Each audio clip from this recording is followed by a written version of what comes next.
Fifth some கவனிங்க என்ன கொடுத்துருக்காங்க 1500 ஃபேமிலிஸ் வேர் சர்வைடு. ஸோ மொத்தம் வந்துட்டு ஒரு 1500 ஃபேமிலிஸை வந்து சர்வே பண்ணுறாங்க. இதுதான் வந்துட்டு ரெக்கார்ட் பண்ணியிருக்காங்க. ஓகேவா? ஸோ அவங்களோட மெய்ட்ஸ் ஹோமில் இருக்க மெய்ட்ஸை பற்றி ரெக்கார்ட் பண்ணியிருக்காங்க. ஒன்லி பார்ட் டைமில் வேலை பார்க்குறவங்க வந்துட்டு ஒரு 860 ஃபேமிலிஸில் வந்துட்டு பார்ட் டைமாக மெய்ட்ஸ் வேலை பார்க்குறாங்க. அடுத்து ஃபுல் டைமாக வந்துட்டு ஒரு 370. அப்புறம் ரெண்டுமே வந்துட்டு எவ்வளோ ஒரு 250 ஃபேமிலிஸ். ஓகேவா? So family selected at random. நம்ம வந்துட்டு ஏதோ ரேண்டமாக செலக்ட் பண்ண போகிறோம். என்ன ப்ராபபிலிட்டி கண்டுபிடிக்க சொல்லியிருக்காங்க அப்படிங்கிறத ஒரு 3 பாயிண்ட்ஸ் வந்து கொடுத்துருக்காங்க. ஓகேவா? ஸோ முதல்ல கிவன் எடுத்து எழுதிக்கலாம். ஸோ என்ன அப்படின்னா டோட்டல் நம்பர் ஆஃப் ஃபேமிலிஸ். ஓகேவா? ஸோ டோட்டல் நம்ம ஃபேமிலிஸை பொறுத்து தானே எழுத போகிறோம். ஸோ அதனால் total number of families. So இதுதான் வந்துட்டு என்னது என் ஆஃப் எஸ் அப்படிங்கிறதும். So total number of families எவ்வளோ 1500. So N of S is equal to எவ்வளோ 1500. ஓகேவா? ஸோ இப்போ இதில் என்ன சொல்லியிருக்காங்க அப்படின்னா சர்வே பண்ணது 1500. இதில் ஒர்க் பண்ணுறவங்க வந்துட்டு எவ்வளோ அப்படின்னு பார்க்க போகிறோம். ஓகேவா? So number of families have maid. ஓகேவா?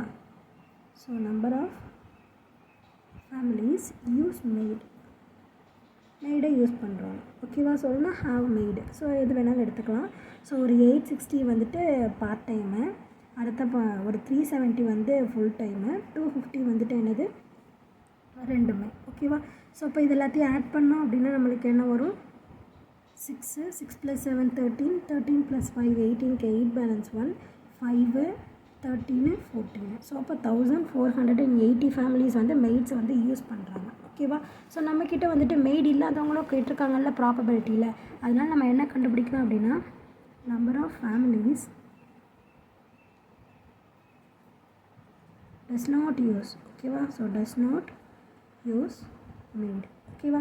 ஸோ அப்போ சர்வே பண்ணது எவ்வளோ 1500. அதுலேருந்து இதில் 1480 மைனஸ் பண்ணிட்டோம் அப்படின்னா மெய்டு இல்லாத வீடு கண்டுபிடிச்சிடலாமா? ஸோ இதுலேருந்து இது போயிடுச்சு அப்படின்னா பேலன்ஸ் எவ்வளோ 20. ஸோ 20 ஃபேமிலிஸ் தான் வந்துட்டு என்னது மெய்ட்ஸே யூஸ் பண்ணாமல் வீடு வச்சுருக்காங்க. ஓகேவா? ஸோ அப்போ ஃபர்ஸ்ட் பாயிண்ட் என்ன போத் டைப்ஸ் ஆஃப் மெய்ட்ஸ். ஓகேவா? ஸோ ஃபர்ஸ்ட் பாயிண்ட் வந்துட்டு என்ன கேட்டிருக்காங்க both types of maids.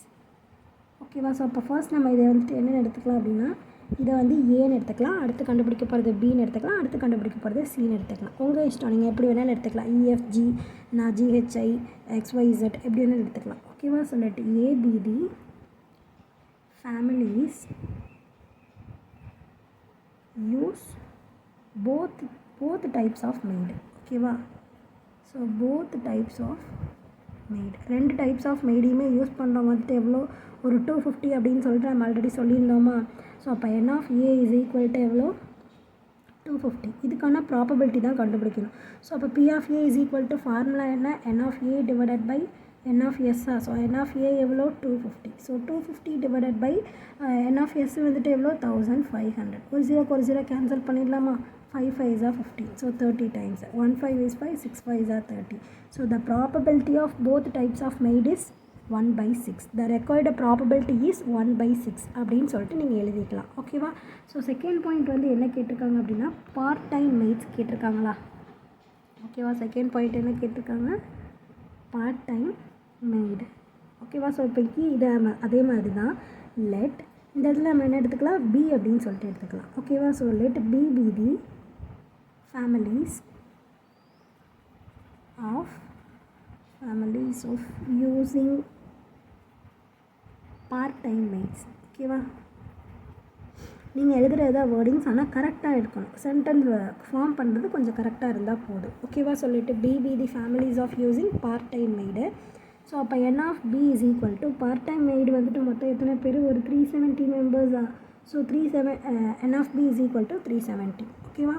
So அப்போ நெக்ஸ்ட்டு நம்மக்கிட்ட என்ன கேட்டிருக்காங்க ப்ராபபிலிட்டி தானே கேட்டிருக்காங்க. So P of B is equal to N of B divided by N of S. So N of B எவ்வளோ 370 divided by N of S எவ்வளோ 1500. So ஒரு 0 cancel பண்ணிடலாமா? சாரி, பார்ட் டைம் வந்துட்டு எவ்வளோ 860. ஒரு 0 கேன்சல் பண்ணிட்டோமா? இப்போ நெக்ஸ்ட்டு வந்துட்டு என்ன டேபிள் நம்ம கேன்சல் பண்ணலாம்? 2 டேபிளில் கேன்சல் பண்ணலாமா இல்லை 2 டேபிளில் கேன்சல் பண்ணலாமா? So 4 2s are 8, 3 2s are 6, 7 2s are 14, 5 2s are 10. So அப்போ நம்மளுக்கு என்ன ஆன்சர் கிடைக்குது 43 divided by 75. Therefore the required probability is 43/75 அப்படின்னு சொல்லிட்டு ஆன்சர் எழுதிடலாம். ஓகேவா? ஸோ புரியுதா? இப்போ செகண்ட் பாயிண்ட் எப்படி போட்டிருக்கோம் அப்படின்னு சொல்லிட்டு. தேர்ட் பாயிண்ட் என்ன கேட்டிருக்காங்க? நோ மெய்ட்ஸா? ஸோ இதை நம்ம என்னென்னு எடுத்துக்கலாம்? சீன்னு எடுத்துக்கலாமா? So let C be the families have no maids. ஓகேவா? ஸோ மெய்ட்ஸே இல்லாதவங்க தான் வந்துட்டு சி. ஓகேவா? ஸோ நம்ம எவ்வளோன்னு சொல்லிட்டு கண்டுபிடிச்சோமா? ஸோ எத்தனை பேர்னு கண்டுபிடிச்சோம்? 20ன்னு சொல்லிட்டு கண்டுபிடிச்சோமா? So n of c is equal to எவ்வளோ? 20. ஓகேவா? நம்மக்கிட்ட என்ன கேட்டிருக்காங்க? ப்ராபபிலிட்டி தான் கேட்டிருக்காங்க.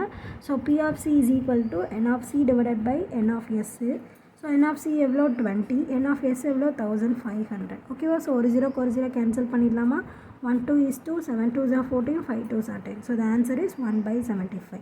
So therefore the required probability is 1/75 அப்படின்னு சொல்லிட்டு நீங்கள் இதையும் முடிச்சிடலாம். ஓகேவா? ஸோ புரியுதா எப்படி போட்டிருக்கோம் அப்படின்னு சொல்லிட்டு? கொஷினை நல்லா புரிஞ்சுக்கிட்டீங்க அப்படின்னாலே நம்மளால் ஆன்சர் வந்து ஈஸியாக போட முடியும். ஓகேவா? ஸோ புரிஞ்சுது அப்படின்னா லைக் பண்ணுங்கள். புரியலனா என்ன புரியல அப்படின்னு சொல்லிட்டு கமெண்ட் பண்ணுங்கள். ப்ளேலிஸ்ட்கான லிங்க் டிஸ்கிரிப்ஷனில் தரேன். ப்ளேலிஸ்ட் செக் பண்ணிங்க அப்படின்னா எல்லா சம்ஸ்க்கான ஆன்சர்ஸுமே பார்த்து தெரிஞ்சுக்கலாம். ஓகேவா? தேங்க்யூ.